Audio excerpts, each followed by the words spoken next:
The fuck is happening right now? Ladies, I'm here tonight on this. And tonight, what I'm going to talk about is something different. And it's, apparently, this is a new book coming out. Better to be feared, I believe is what it's called. Now, as you know, I'm not a nerd. I don't read books, but I've heard, I guess, some people who have read this book, like Skip Bayless and Pat McAfee and I think Colin Coward. They talked about this. So I'm just gonna talk about it. So apparently, a new book's gonna come out, and it's basically talking about the relationship, with the New England, basically between Bill Belichick, Tom Brady, and Robert Kraft. There's a lot of stuff in there. Apparently one time they were in a dinner in Denver. Robert Kraft, the owner, with a bunch of like really rich, smart people, and he said, "I wish I could stay in this dinner, but I have to go. We're playing Detroit Lions this week, and I have to go meet up with the biggest asshole in the world, Bill Belichick." And I quote, Robert Kraft said that about Bill Belichick. So Robert Kraft apparently does not like Bill Belichick at all. So I'm surprised now. Like last year, when he could have possibly fired Bill Belichick and kept Tom Brady, he chose. Why the hell did he chose Bill Belichick? That makes me scratch my ass, and I don't even have androids when you basically don't like the guy. I don't. What then? You should have just let him go and maybe negotiate it, maybe trade Bill Belichick. But like back in like 2001 or whenever 2002 when I believe the Tampa Bay Buccaneers traded for John Gruden. They should have done the same shit. They should have maybe tried to trade Bill Belichick to a different team and try to get like a draft pick or something. That's weird to me. That if he doesn't like him, why does he still have him as his coach? Especially if Tom Brady was gonna leave. Why didn't he choose Tom Brady over Belichick? We all thought that he liked Belichick better because back in a few years ago he chose to trade Jimmy Garoppolo over Tom Brady. So and he chose to trade Jimmy Garoppolo so Tom Brady could keep playing. So we always felt he's always been on the Tom Brady side, but it appears to be even more now as he called him the biggest asshole I know, and Bill Coward and Bill Belichick. I beg your pardon. So that's that, and then there's some other stuff going on. They asked Tom Brady, "Are you ever happy?" He's like, "I have my moments." Apparently, he was so mad that I play all this time in New England, and you guys literally pay me by the penny. Like he was never happy about his contract. Supposedly, he's been trying to get out since 2017 after they lost the Super Bowl to the Philadelphia Eagles, where Malcolm Butler was not playing that game because he had an argument the week of leading up to the game in practice with defensive coordinator Matt Patriots, and I guess Bill Belichick and Matt Patriots are very good friends, and so they got offended and they told him, "You're not playing at all." And obviously that's a big factor why they lost that game because that's their best cornerback, Malcolm Butler, and he did not play at all, which is weird. Like Shannon Sharp was talking about how there's people who have like have like done shit in like training camp, and they've been forced to like practice or finish out the training camp, and then they get released. Like the coaches know they're gonna get released, but they force them to like continue to practice and and sweat and pay the price, and then they release them. So this guy couldn't like one more game. Like okay, I don't like this guy. I'm gonna get rid of him. You couldn't have him one more game. You don't like him, but he's the best cornerback on your team. You could have won another Super Bowl.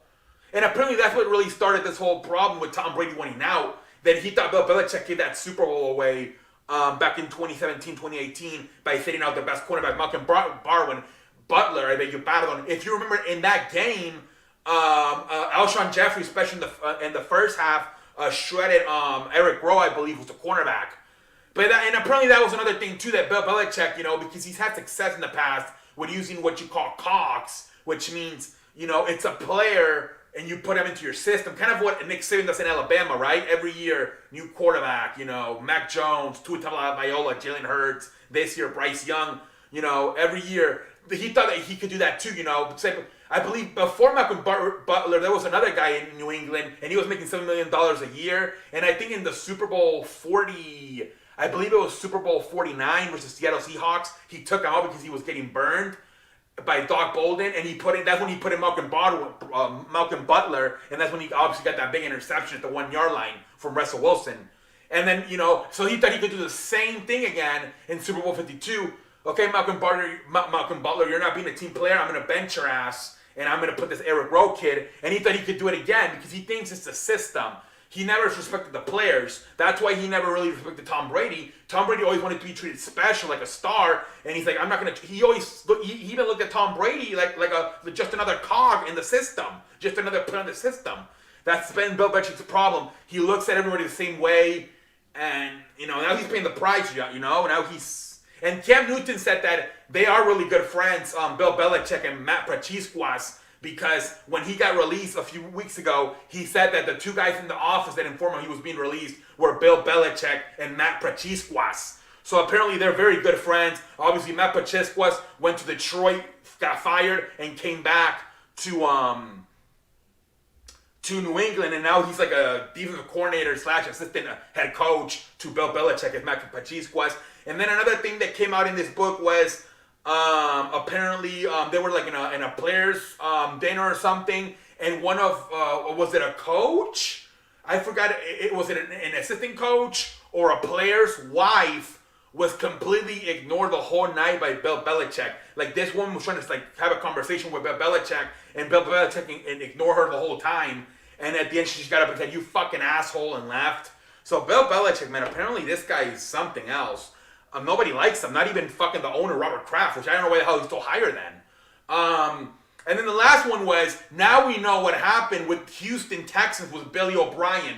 Apparently, Bill Belichick told Billy O'Brien to try to get fired out of Houston on purpose because he could go back to New England and he could one day be the new coach in New England once Bill Belichick retired. And that's why Billy O'Brien did that stupid trade of sending DeAndre Hopkins for a second-round pick and a washed-up running back because he was trying to get fired. That's why he was doing all this stupid stuff. He was trying to get fired to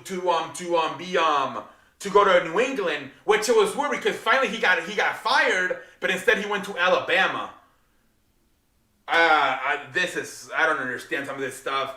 Who knows how much of this stuff is legit? I don't think none of this stuff has been confirmed by neither Bill Belichick, Tom Brady, or Robert Kraft. This was apparently an insider behind the scenes who was in the New England franchise all these years, the person who is reading this book. But who knows how much of this shit is legit.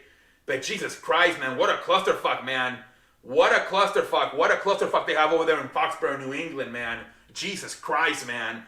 The biggest one is the one that Robert Kraft calling him the biggest asshole in the world. Like, why the hell do you still have him there as your coach if you don't like him? You should have chose to keep Tom Brady and either fire or trade Bill Belichick, just like the Buccaneers trade, or the old Raiders and Buccaneers traded John Gruden. That makes me scratch my ass. I don't even have androids. But anyway, that's it. We'll see. I think when the book officially comes out, I'm not going to read it, but if you guys want to read it, let's see what Tom Brady, Bill Belichick, and Robert Kraft say about this book. How much of this is legit? How much of this is bullshit? We'll see. But until next time, why don't you just holla at your boss?